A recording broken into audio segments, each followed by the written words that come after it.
My guest at this time is National Review Online contributing editor and syndicated columnist Deroy Murdock. He joins me to discuss the prolific record of new Florida Governor Ron DeSantis, who has been on the job barely more than 2 months. And Deroy, thanks so much for being with us. Oh, thanks for having me on.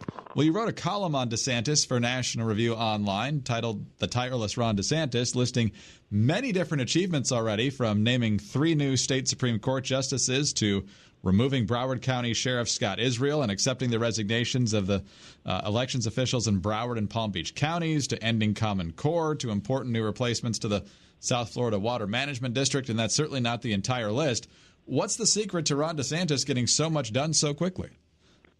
The sense I get is this man just has enormous energy. I think we saw him perform in Congress. He's a pretty decent member of the Freedom Caucus and was quite outspoken on a lot of the Clinton email controversies and so on. But he obviously was in the legislature. He's now an executive, and I've seen very few people make that transition from Congress to becoming executive as effectively and as swiftly as he has. It's really quite stunning. Of course, during his election against Andrew Gillum, the Democrat mayor of Tallahassee, it was a very, very close race. We had those contested recalls, and that was in the news for quite a few weeks. He eventually won by just 32,000 votes, or 0.4% of the vote, and he kind of went off the radar. But what this man has been doing off the radar is just amazing in terms of what he's attempted to do, what he's accomplished, and he's been getting kudos on both sides for being so energetic and so successful. Well, let's dig into some of these accomplishments here. Let's first of all talk about some appointees a bit, starting with the justices. What kind of people did he name to the Florida Supreme Court? Well, he named 3 people: Barbara Lagoa, Robert J. Luck, and Carlos Muniz. They're all 3 conservatives. And as luck would have it, there's a law new law actually in Florida that says you have to retire by age 75. So they had 3 vacancies on the court because of that. The court before DeSantis got there was 4 liberals and 3 conservatives, who actually had a liberal majority. Now that he's filled those 3 vacancies, it's 1 liberal and 6 conservatives. Very dramatic change. So the conservatives completely outnumber the liberals 6-1. So I think you're going to see a lot of very solid constitutionalist limited government type decisions coming out of the Supreme Court, which is obviously very strong and a very strong sort of backstop, if you will, to the sorts of policies that I expect he is going to be pursuing. And for those old enough to remember, those 3 justices that retired were there during the Florida recount from 2000, or at least most of them were, correct? I believe that's right. So, I mean, God forbid we should have another Florida recount. Things might turn out, I imagine, a little better and more quickly than they did last time from the GOP or conservative side. What about the folks named to the Water Replacement District? That's obviously an issue that's not going to get a ton of national attention, but I just spoke with a relative of mine who lives in Florida, a pretty conservative guy, who said conservatives and liberals both love what he's doing here. What's going on?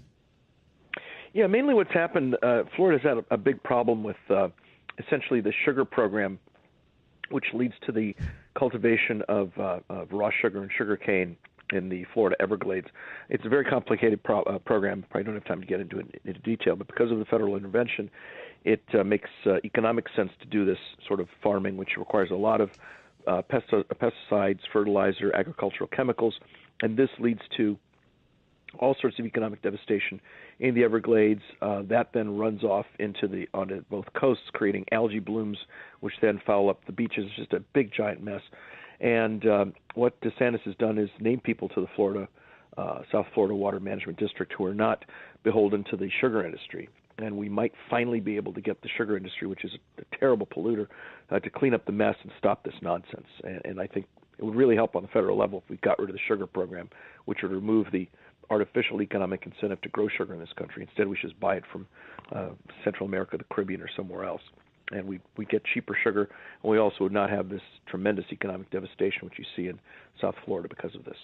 Deroy, you mentioned a moment ago that he barely beat Andrew Gillum in November. We had the protracted situation, particularly in Broward County, but ultimately he won by a razor-thin margin. As you point out, there was one poll down there where he's now got a 64% approval rating. I saw another one where he's in the high 50s. So he's clearly becoming very popular down there.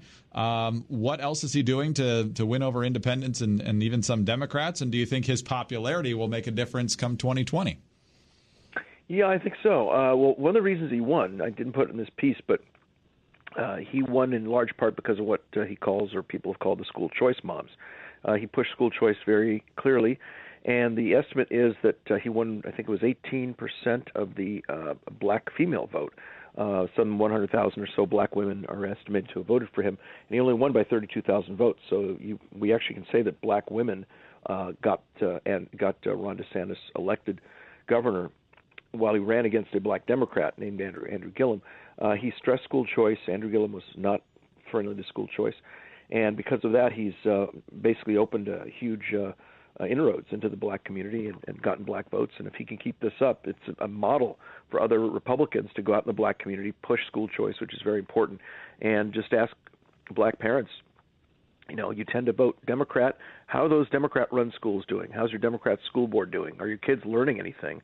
And the answers to those questions usually are that things are a total mess, and actually supporting people who believe in things like school vouchers, which DeSantis is pushing, and tax credits and a lot of other choice options, that this is finally a way to help poor black kids and lower-income black kids and Hispanic kids get the kind of educations that they deserve and they largely are not getting in the government-run, union-controlled school system. And that has led to him having, as you say, a 64% approval rating in one survey, and the support of 46% of Democrats, 40% of blacks, 60% of independents, 62% of Hispanics. These are huge numbers for a Republican who, as we said earlier, barely won that race just in November. Last topic here, Deroy. There's kind of a darker lining to this cloud, not about DeSantis, but a lot of times conservative voters get frustrated that the Republicans they vote for don't act like the candidates they voted for once they take office. So on one level, it's probably a little discouraging to the right that people are so surprised that Ron DeSantis is actually doing and accomplishing pretty much what he said he would do. So what does that tell us about where the Republican Party is right now? Well, that's a good point. I mean, you look at, unfortunately, the performance of a lot of what Paul Ryan did, particularly at the end of his term where he just seemed to peter out. That was a huge disappointment.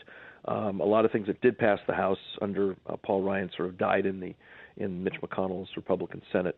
A lot of people have been surprised that DeSantis is keeping his promises, just as a lot of people are surprised that President Trump has kept almost every promise he's pushed for, and the ones where he's not delivered, I think people see at least he's trying. And so people agree or disagree with what Trump is doing. He's pretty much doing exactly what he said he was going to do, and this has been a surprise to people. So I'd like to see a lot more politicians actually run on things, get elected, and then try to implement them rather than go 180 degrees in the opposite direction. Do you think it's... Read my lips, no new taxes being probably the most dramatic example of that. Certainly so. So do you get the impression that Trump is a less active Twitter feed away from seeing similar numbers, or is it a whole different ballgame at the national level? Well, at the national level, I think you've got him right at about 45% popularity. In some polls, he's gone pretty close to 50, but he just seems to oscillate between about 43 and 50 or so. It doesn't seem to go any higher. Part of it is I think that there's some people, particularly on the left, who just completely turned off to Trump. They hate his guts. They want him out of office. He could deliver 2% unemployment, 8% growth, and world peace and everything else, and you still have people screaming for his impeachment. They just want this guy out no matter what.